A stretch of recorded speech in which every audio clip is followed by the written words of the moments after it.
Halo, selamat sore Mr. Selamat sore Rahman. Noe. How is it going? How is it going? Oh, I'm really good today. Noe Alhamdulillah. gimana? I'm really good too. Ya, oke. Oke. Jadi Mr. Rahmat udah nonton nggak Ya, yang lagi viral kemarin ada guru Malaysia yang marah-marah ke muridnya gara-gara mereka ngomong bahasa udah, Indonesia? sudah. Iya. Ya, semua Nah, nonton ya. iya, Ya, karena viral banget. viral ya. Iya, Ya, di mana-mana pasti ada tuh. ya. Kira-kira gimana tanggapan Mr. Rahmat nih Eh, tentang ini? ya, pertama-tama ini merupakan fenomena friksi budaya dan bahasa, ya, di mana terdapat pergeseran, ada konflik, ya, konflik tapi nggak luar biasa, konflik kecil tentang ya penggunaan bahasa Indonesia di kalangan anak-anak muda Malaysia, ya, dan ya ini hal yang wajar sebenarnya, di mana banyak tontonan-tontonan dari Indonesia, baik sinetron atau apapun, ya, sosial media dan juga lagu-lagu pun mereka konsumsi, dan ini akan sangat mempengaruhi mereka dalam berbicara, baik di lingkungan keseharian mereka ataupun di sekolah. Kalau di sekolah jatuhnya kan konteks pendidikan, ya, Oke, jadi ya. Sir, apakah beralasan guru tersebut itu marah-marah atas kejadian ini? Ya, saya pikir cukup beralasan. Karena dalam hal ini sebenarnya gurunya sedang mengajarkan bagaimana menggunakan aturan berbahasa dengan baik dan benar. Kemudian juga dia sedang menunjukkan bagaimana ketelitian kita terhadap penggunaan bahasa dalam tulisan, ya kan? Nah, seperti yang kita tahu, halo, yang itu terus. Oke, seperti yang kita tahu bahwa komunikasi itu ada langsung dan ada tidak langsung. Kemudian juga ada resmi dan tidak resmi. Nah, kalau dalam hal ini gurunya meminta, cikgu ya, Iya, cikgu. ya, cikgu meminta untuk siswanya menuliskan satu karya tulis misalnya sederhana dalam bentuk dalam karya tulis resmi, ya, harusnya jangankan bahasa Indonesia yang dimasukkan ke dalam bahasa Melayu, bahasa gaul pun mungkin akan menjadi sesuatu yang salah. Kita ambil contoh gini deh, satu guru bahasa Indonesia, kemudian kita minta, oke, anak-anak silakan tuliskan satu cerita, oke, kemudian judulnya atau topiknya atau temanya tentang berlibur di mana gitu, satu tempat, ya. Kemudian banyak anak yang menuliskan dengan cara seperti ini, misalnya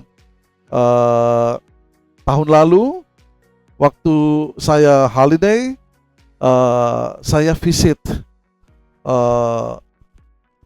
ke rumah nenek misalnya gitu. Pasti guru bahasa Indonesianya bingung juga, bahkan bisa emosi juga, kan, Betul. bacanya gimana ini, kok bercampur-campur, ada bahasa lain, ya kan. Nah, konteks penggunaan bahasa Inggris dalam hal ini itu sama dengan kayak tadi, karena bahasa luar kan, Iya. seperti itu. Jadi bagaimana kemudian dua bahasa dicampurkan dalam satu karya tulis, sementara yang minta mungkin guru bahasa Melayu, seperti itu, right?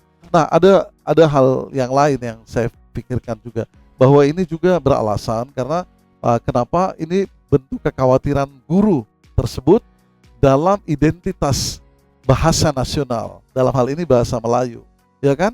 Nah, dimana kita tahu bahwa banyak sekali etnik yang saya nggak bilang etnik tertentu, tapi saya pikir banyak banget etnik pendatang di Malaysia yang bahkan sudah tinggal lama tapi mungkin tidak menggunakan bahasa Melayu sebagai bahasa nasional mereka.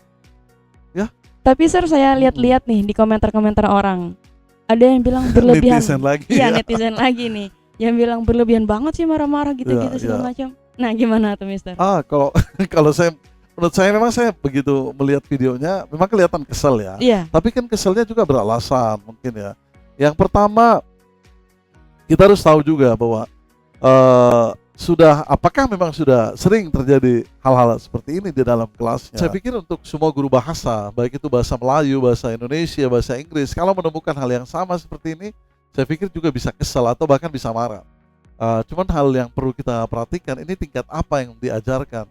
Kalau guru itu, ya, si cikgu ini mengajarkan di tingkat dasar atau SD misalnya kalau di Indonesia, mungkin cukup menyampaikan dengan pendekatan linguistik yang dilakukan harus lebih cerdas. Kenapa? Karena mereka pemula dalam berbahasa, seperti itu. Apalagi tontonan mereka luar biasa, kan. Mereka konsumsi tontonan dari Indonesia semua, mendengarkan lagu-lagu pun dari Indonesia. Jadi hal ini akan sangat wajar. terjadi di sana. Ya, mungkin kalau misalnya ini terjadi di tingkat atas, misalnya SMA atau mahasiswa, nah itu yang menjadi permasalahan serius. Jadi jika seperti itu, apakah ada nih pesan-pesan dari Mr. Ahmad terkait masalah ini? Ya, buat saya netizen jangan terlalu berlebihan. Oke, ini hal-hal yang wajar terjadi di sekolah, ya kan? Apalagi untuk guru bahasa kepada anak-anak yang tidak menggunakan bahasa Melayu dengan benar. Ya sama aja kayak kita di guru bahasa Indonesia mungkin akan marah kalau misalnya dicampur dengan bahasa-bahasa lain, ya seperti itu. So ini hal yang wajar. So kita harus melihatnya lebih bijak sih. Dari berbagai sudut pandang kita melihatnya. Kalau kita menjadi guru itu, kalau kita menjadi ini, kalau kita menjadi yang ini gitu. So jadi bijak aja. Jadi nggak terlalu berlebihan. Right? Oke. Ya. Terima kasih banyak Ya, Mr. ya. Ahmad.